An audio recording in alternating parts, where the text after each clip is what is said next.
Ok, en este video veremos lo que son corridas, retrocesos y pivots en barra ticks.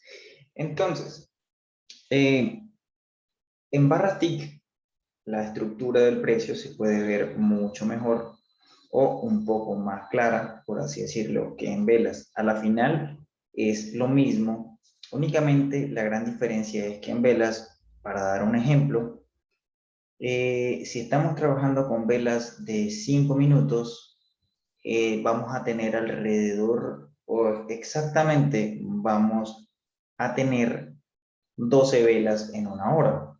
Y si aquí marcamos cuántas velas tenemos de las 9 y 10, cuántas barras tenemos de las 9 y 10 a las 10 y 10, por ejemplo, hasta las 10 y 10, vamos a tener un total de 91 barras. Pueden ser 91, pueden ser 50, pueden ser 10, pues de eso va a depender de la volatilidad que tengamos en ese día de transacciones o el volumen de transacciones que tengamos en ese día.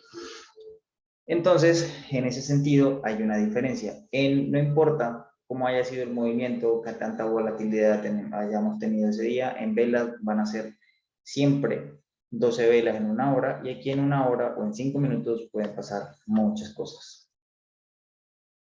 Bien, entonces, vamos a empezar viendo lo que son pivots. Acá es mucho más fácil darse cuenta cuál es un pivot. A veces en las velas tienden a esconderse, pero aquí podemos verlos de una manera mucho más sencilla. ¿Dónde? Pues, ¿dónde están digamos que los picos del movimiento del precio? Entonces acá podemos ver los máximos, podemos ver las fallas, podemos ver los mínimos de una manera mucho más fácil. Recordemos que el concepto de corrida y el concepto de retroceso es: corrida es el movimiento más fuerte de una tendencia y retroceso es el movimiento más débil. Entonces, aquí tenemos claramente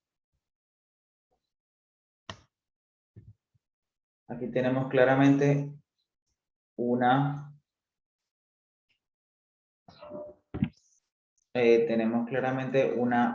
tendencia alcista y es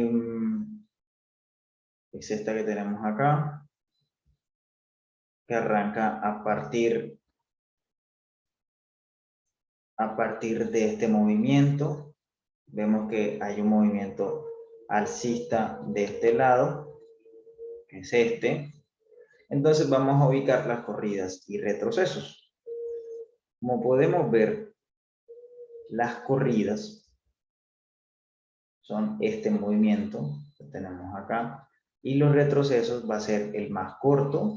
Las corridas por lo general también son más largas, y los retrocesos van a ser las corridas las más largas y los retrocesos los más cortos. ¿Ya? Como podemos fijarnos acá, la mayoría de las veces vamos a ver una corrida bastante fuerte aquí, fíjate, y vamos a ver un montón de barras, como en este caso que estamos viendo acá, y vamos a ver que el retroceso se comporta justo como lo dibujamos en la parte conceptual, como un movimiento más débil. Arma como una especie de estructura y va dándonos las corridas y los retrocesos. Aquí en este caso podríamos ver que está haciendo un retroceso, que sería todo esto, pero lo hace en forma de estructura. Y lo que debemos observar es que la fuerza del movimiento se ve mucho más en la corrida que en el retroceso. Ahora, puede que gráficamente el retroceso no se vea débil, pero no va a ser tan largo como una corrida. Entonces, ejemplo, tenemos aquí un movimiento bajista desde este punto hasta este punto y vamos a analizar las corridas. Si nos damos cuenta, esto es una corrida, más o menos hasta acá.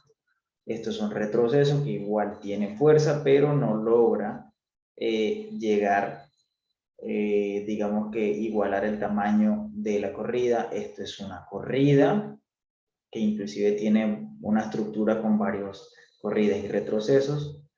Esto es un retroceso. Esto es una corrida. Todo esto que está aquí es un retroceso y esta es la última corrida. Entonces nos fijamos que ahí o sea, estructuralmente se puede ver mucho mejor una corrida o identificar mucho mejor una corrida que un retroceso en barras ticks. Es un poco más claro. Ahora, ¿para qué nos sirve bastante también barras ticks? Vamos a borrar esto de acá. Vamos a borrar todo. Y en barras ticks digamos que lo más poderoso es poder graficar mucho mejor las zonas. Si nosotros nos fijamos acá, el precio rebota mucho en todos estos puntos. Todos estos puntos que vemos aquí de rechazo crean una zona. Y lo mismo pasa en la parte de arriba.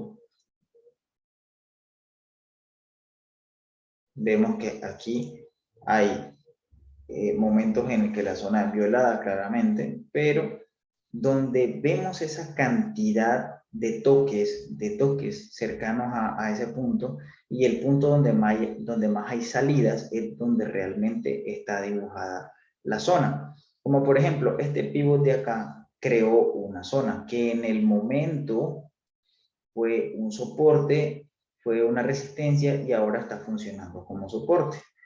Vamos a graficarla. Y fíjense que primero el precio estuvo rebotando aquí un poquito más, aquí ya definitivamente ha roto la zona, acá rompió con fuerza y empezó aquí a rebotar el precio. Probablemente no sabemos qué vaya a pasar aquí, si lo rebote o no, pero en este punto la zona pasó de ser una resistencia a pasar a ser un posible soporte. Entonces es importante para que de manera gráfica podamos ver verdaderamente dónde está la zona. ¿Cuál sería un soporte aquí de una zona bastante pequeña? Pues si nos fijamos, esta podría ser nuestra zona, que es donde más impulsos hacia arriba tiene, ¿ya? Y también tiene como más toques. No importa que se haya pasado un poquito, el hecho de que muchas veces haya reaccionado ahí, eso nos lo convierte en una zona que hay que tener en cuenta. Y lo mismo lo utilizamos para el largo plazo, para el corto plazo. Podemos dibujar aquí, trazar, y aquí nos damos cuenta que en este punto hubo una reacción y volvió a tenerlo aquí, volvió a tenerlo acá. No fue con la mayor fuerza, pero lo volvió a tener. Y si lo vemos desde el punto de vista de arriba, aquí vemos que hubo una reacción, hubo varias reacciones, de hecho, o sea, el precio no fue capaz de, en estos puntos no fue capaz de romper, aquí rompe y lo hace de manera falsa, aquí vuelve e intenta romperlo, no lo rompe y aquí reacciona. Y luego vuelve el precio a buscar esa zona y hace 3 reacciones hasta que lo manda hacia abajo. Entonces, es importante en barras TIC y es muy útil gráficamente para observar las zonas y marcarlas. Eso es un detalle bastante importante en las barras TIC. Y además que si nos damos cuenta, esta tendencia alcista se ve mucho más clara que si la miráramos en velas. Bien, eso sería un poco de acción de precio en barras TICS.